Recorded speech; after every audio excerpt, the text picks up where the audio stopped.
Good morning. Welcome to Thriving Talks. Anthony. Today we're going to have a insightful conversation. For those that are new to the channel, we make mental health conversations, the content that's going to be beneficial to your personal development, right? But in today's conversation, we're going to be talking about understanding mindfulness and how being present can improve your mental health, right? I think it's important because, when you're thinking about the future too much, you're striving for greatness, but at the same time, you're thinking about the past and all these other things and just, you're just not being present. That stress will come. But when you're being present, you get to just live, flow, and just be kind of free. So I wanted to develop this science-backed mindfulness technique video to be able to reduce that stress, to give you that emotional resilience, and promote that greater awareness overall in your day-to-day life. So if you stick with me, you're gonna be able to get that mental health awareness and, help your personal development out in your daily life, right? So in our first introduction, we're going to be talking about always busy, rarely present. So for those out there that are having that difficulty, we're really going to be able to get some good insight. So when you're always chasing what's next,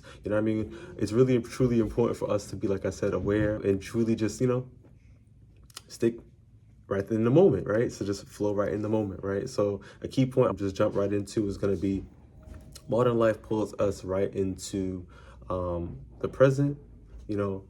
Being busy doesn't, mean being well, right? And then mindfulness is not always stopping thoughts. It's about noticing them, right? So I really want people to really take in consideration about journaling, writing things down that are in tune with you, right? So that's why I keep it saying, write these things down, because it's not about taking notes and, that type of thing, but you really get to get intuitive with yourself, how you feeling, your emotions, and just kind of writing things down. And if you don't know what to write, just literally look up some prompts, or just free flow, How are you feeling? How was your day? What are some good attributes that you recognize in your day? How do you feel that your people around you are treating you, right? How was the weather today? How did that make you feel, right? So just anything that comes to mind, you really just want to just, dive right into it. And before you know it, you already have a page done, And you can be able to look at these things and really get to see like your growth, your feelings, your emotions, right? And you're able to even share this with someone that you trust. I suggest a professional, right? However, let's move on in regards to some research insight. Is mindfulness practices reduces activity in the brain's default mode network responsible for mind wandering and rumination, right? So we really got to take in consideration that, being present, being here is really important, and just free flowing in that is really important. And just because we're busy and just keeping ourselves busy doesn't mean that's good for us. So I really want us to take that in consideration. Next, let's move on to what is mindfulness really, right? So key points I want to dive into is going to be mindfulness is paying attention on purpose in the present moment, non-judgmentally, right? So I want to keep that in consideration. It's a skill anyone can develop, so don't get it twisted. Don't point your finger. Don't say that you can't do it. Yes, you can. Anybody could develop this. When you have practice, you have consistency, right? So it's not just meditation. It can be practiced anytime, anywhere, as I mentioned, right? So research insights includes that regular mindfulness practices is linked to lower levels of anxiety, depression, and emotional reactivities, right? So I want you guys to be able to be, like I said, self-awareness in regards to what's going on. I want you guys to be able to be in different environments and to be present, to be, less anxiety, not stressed out. And by doing this is really going to be able to help you to not, self-sabotage or even have that depression. Stop thinking about other people, right? Stop thinking about, what this person's doing and minding someone else's business. Thinking about what's going on. Think about breathing. Think about being present, you know what I mean? And one thing that someone told me too, which was Liliana, a mentor, was when you're walking in nature, for instance, doing that reflective work, right? Look at things that are unique, different, right? So look at different leaves. Birds, different things that are going on, and just really be intuitive, really just be present. That's the one thing I could say. So let's move on into the next segment.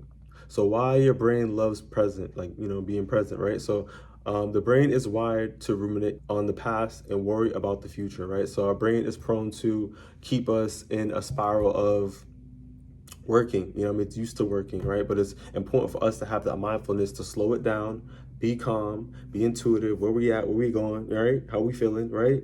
And what ways we can improve, and then you're able to, navigate. But you can't do that without being present, slowing down. So I want us to take that in consideration. Mindfulness brings awareness back into the now, calming the nervous system, right? So like I said, when the brain's always rushing, it's moving, it's going fast, you don't realize it. But for instance, let's say you're working at a grocery store, right? They have you on register, they have you, go on break for your 15, but that you're dealing with all these customers and interactions, sometimes even stalking, your eyes is, looking at all these barcodes. So you're always working, you're always doing something. It's always one aspect of the mind that is working, right? So I want you to realize that we need to take it easy, There's 24 hours in a day. Some of us are working 8+ hours in a day, but we need to at least have 1 hour in a day for you, for us, for that mind to slow it down, right? And we need to take it into consideration of sleep for the body and the mind to be able to operate and perform at its best level, right? So moving on, I want us to be able to take in consideration is when it comes to why your brain loves being in the present is it builds emotional regulation and mental clarity. So I need us to take that into consideration for us to be able to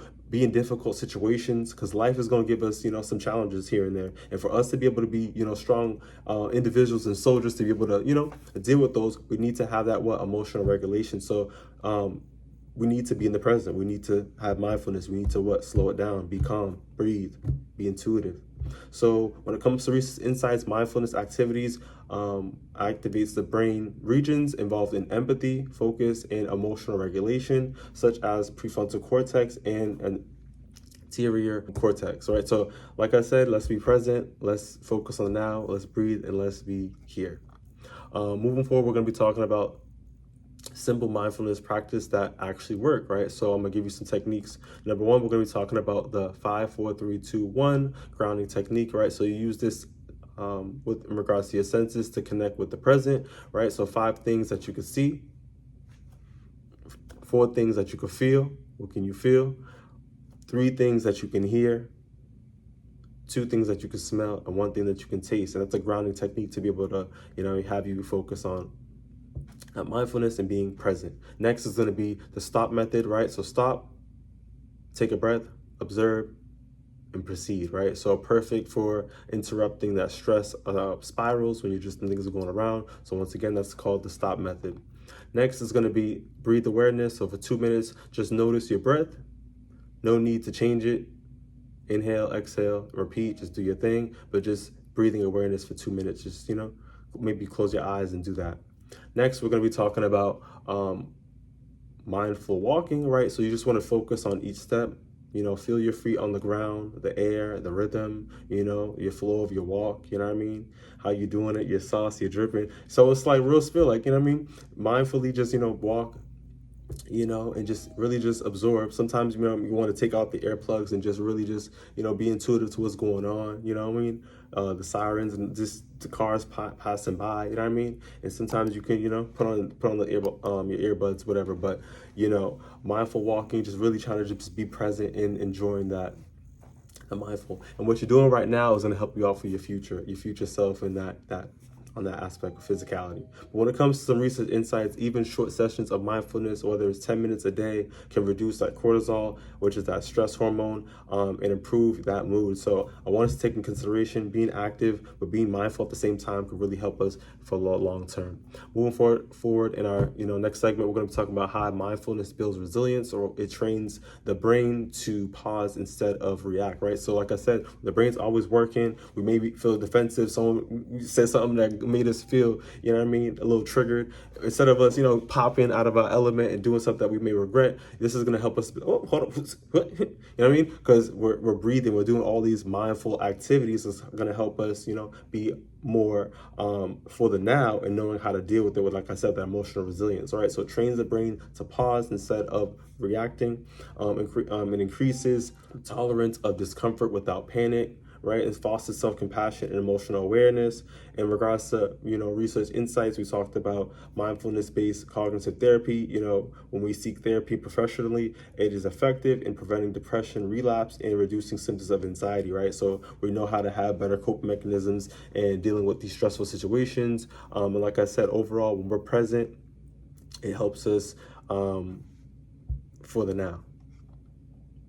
In addition to our next segment, we're going to be talking about make it part of your life. This is important. This is not something that you just want to do today, just for the today. You want to add this into your lifestyle so it's able to improve your personal development as you're, maturing, as you're growing, right? Because you want to be able to, like I said, foster that self-compassion, have that emotional awareness, be able to know how to deal with difficult situations when you're having that, resilience. However, consistency over the intensity, right? So you really just want to slow it down, right? So start with just 1 to 2 minutes a day, right? Start there, start small, and then just, be practical for yourself. And then you want to increase and add a little bit more. We talked about different grounding exercises, previously, so if you need to rewind this, do what you got to do. But this is also going to prepare you for mindfulness in everyday tasks, like brushing your teeth, making tea, walking, every little thing that you do in your life. You're going to realize that mindfulness, right?